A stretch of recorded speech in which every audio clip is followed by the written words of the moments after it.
Hi friends, అందరూ ఎలా ఉన్నారు? బాగున్నారా? అందరు బాగున్నారు అనుకుంటున్నాను. మరి ఈరోజు దేవుని వాగ్దానంతో నేను మీ ముందు వచ్చాను.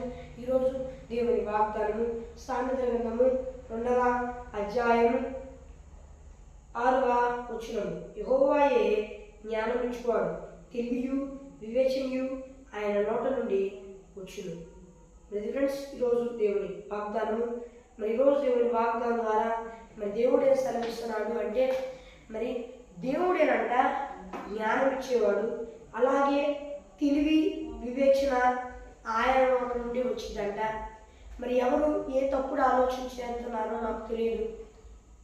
ఏ ఆర్టిఫిషియల్ ఇంటెలిజెన్స్ ద్వారా తెలివి నేర్చుకుందాం అనుకుంటున్నారో, ఏ చండాల పనులు చేసి తెలివి నేర్చుకుందాం అనుకుంటున్నారో, లేకపోతే తప్పుడు మార్గాల గుండా వెళ్ళి తెలివి నేర్చుకుందాం అనుకుంటున్నారో, లేకపోతే దేవునికి వ్యతిరేకమైన ముచ్చట్ల ద్వారా తెలివి నేర్చుకోవాలనుకుంటున్నారో నాకు తెలియదుగా. దేవుడు చెప్తున్నాడు, నా కుమారుడా, నా కుమార్తె, నేను జ్ఞానం ఇచ్చేవాడిని తప్ప ఏ తెలివి నీకు వేరేది ఏది నీకు జ్ఞానం ఇవ్వదు. ఆర్టిఫిషియల్ ఇంటెలిజెన్స్ ఇవ్వదు, ముచ్చట్లు ఇవ్వదు, ఇక ఏ తప్పుడు పని నీకు ఇవ్వదు. జ్ఞానం కావాలా నేను పొదువుగా ఉంటే నేను అడగమని నేను నా వాక్యం ముందు రాశాను. నేను చెప్పాను, నువ్వు ఆ విషయం చదివిన వాడివై ఉండి నన్ను అడగాలి తప్ప నువ్వు ఈ తప్పుడు మార్గాలను వెళ్ళకూడదు. నేనే జ్ఞానం ఇచ్చేవాడిని. నువ్వు ఇప్పటికైనా నన్ను అడిగిన ఎడల తప్పకుండా నేను నీకు జ్ఞానం ఇస్తాను. ఈ తప్పుడు మార్గాల్లో నీకు జ్ఞానం రాదు. నేనే నీకు జ్ఞానం ఇచ్చేవాడిని. తప్పుడు వాటిని ప్రేమించవాక అని దేవుడు సెలవిస్తున్నాడు. అలాగే దేవుడు సెలవిస్తున్నాడు, తెలివి వివేచన నా నోట నుండి మాత్రమే వచ్చింది. ఏ ముసలమ్మో జ్ఞానం దాగి ఉండదు. ఏ ఆర్టిఫిషియల్ ఇంటెలిజెన్స్లోనూ తెలివి జ్ఞానం ఉండదు. అది నీకు వివేచన చెప్పి దొరకడం తప్పు. నీ శ్రమను బయటపడాలంటే ఏ ఆర్టిఫిషియల్ ఇంటెలిజెన్స్ నీకు జ్ఞానాన్ని ఇవ్వదు, వివేచన ఆలోచన ఇవ్వదు. ఏ ముసలమ్మ ముచ్చట్లు ఇవ్వవు, ఏ సెల్ ఫోన్ ఇవ్వదు. ఏ ఫోన్లో ఏం చూసినా ఏదో ఆ కొంతసేపటికి అదొక వేరే ఆనందం, అదొక విధంగా సాకారం. నీకు వివేచన ఉండదు, నీకు జ్ఞానం ఉండదు. నేనే నీ శ్రమంలో బయటేసేవాడిని. నిజమైన సంతోషం నీ జీవితకాలం అంతా ఇచ్చి నా రాజ్య వారసుడిగా చేసుకునేవాడిని తప్ప నీకు ఏ ఇంట్లో జ్ఞానము వివేచన ఉండదు. నా మాటలు విను, నాకు ప్రార్థన చేయి.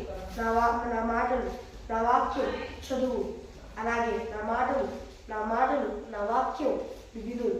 అంతే తప్ప వేరే వైపు వెళ్ళవాక నా సన్నిధికి రా, కూర్చో, నా మాటలు విను, ప్రార్థన చేయి, వాక్యం చదువుకో, నా సన్నిధిలో ప్రార్థన చేయి అని దేవుడు సెలవిస్తున్నాడు.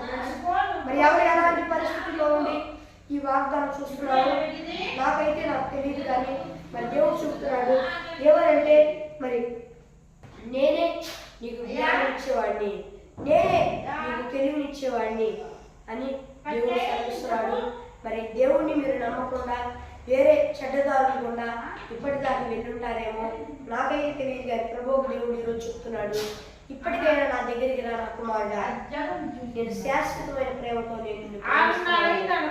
నేనే తెలివిని జ్ఞానాన్ని వివేచన ఇస్తాను. నీకు నన్ను అడుగు, నేను నీకు ఇస్తాను. నేను నాకు ఇష్టానుసారమైన మార్గంలో నడిపించుకుంటాను. నేనే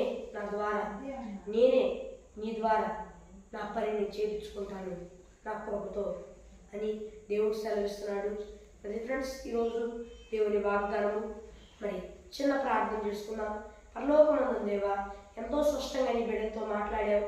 నీకు వందనాలు, స్తోత్రాలు. ఈ నీ బిడ్డలందరూ ఈ భూలోకంలో వారందరూ నేను నమ్ముకొని మారు మనసు పశ్చాత్తాపం పొందుకోవాలి, బాప్తీసం తీసుకోవాలి, రక్షణ పొందుకోవాలి, నీ ఆత్మను పొందుకోవాలి, నీ ఆత్మ అభిషేకం పుట్టుకోవాలని మనస్ఫూర్తిగా కోరుకుంటూ ఉన్నాను. దయచేసి నీవే అలాగే సహాయం చేయి. ఒకవేళ పొందుకొని దారి తప్పితే మరలా మారు మనసు పశ్చాత్తాపం పొందుకొని దేవా నాయన రక్షణ పొందుకొని నీ ఆత్మను పొందుకోవాలి, నీ ఆత్మ అభిషేకం పొందుకోవాలి. నీవే అలాగూ సహాయం చేయి. యేసు నామమున అడుగుచున్నాను. నాకు ఎవరిలోకం ఉందిరా. ప్రతి ఫ్రెండ్స్ ఈరోజు దేవుని వాగ్దానం మరి మీ ప్రార్థన అవసరం వరకు ఇక్కడ కనిపిస్తున్న +96150960089 అనే నెంబర్కి కాల్ చేయండి. మరి ఒక దేవుని వాగ్దానంతో మళ్ళీ కలుద్దాం. అంతవరకు దేవుని కృపా ఆశీస్సులు మనందరికీ తోడై నడిపించింది కాక ఆమేన్. Praise lord.